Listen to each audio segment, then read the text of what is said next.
Akashvani eight 90। कार्यक्रम सुन रहे सभी श्रोताओं को जितेंद्र का नमस्कार। मैं मुक्ता का निवासी हूं और मैं टेक्नीशियन का काम करता हूं। आकाशवाणी का मैं नियमित श्रोता तो नहीं हूं, परंतु जब भी मुझे समय मिलता है तो घर का कार्य करते हुए मैं प्रोग्राम सुन लेता हूं। आकाशवाणी से प्रस्तुत करने वाले सारे कंपेयर्स उद्घोषक बधाई के काबिल हैं। मैं उन्हें हार्दिक बधाई देता हूं। रेडियो से प्रसारित विविध भारती कार्यक्रम बहुत आनंददायक होते हैं और रायगढ़ एफएम से प्रसारित किसानवाड़ी, रोक रंजनी और सुबह प्रसारित होने वाले रामचरितमानस और फिल्म गीत मुझे बहुत अच्छे लगते हैं। जानकारी बताते बताते अच्छे गीत और सुनने वाले साथियों के नाम रेडियो पर सुनना अच्छा लगता है।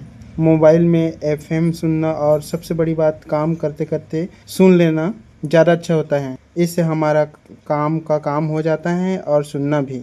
रेडियो में दी जाने वाली खेती बाड़ी की जानकारी घर में लगाए गए छोटे से बाड़ी में भी काम आती हैं। कार्यक्रम में बताए जाने वाले दवाई कीटनाशक का उपयोग हम कर लेते हैं और साग भाजी भी बढ़िया हो जाती हैं। जानवरों को कैसे रखा जाए, उन्हें कौन कौन से टीका लगाया जाए, ये मौसम के हिसाब से पता चल जाता है। अच्छी जानकारी और बढ़िया गीत सुनाने के लिए प्रस्तुतकर्ता को धन्यवाद और रेडियो के 90 वर्ष पूर्ण होने पर हार्दिक शुभकामनाएं।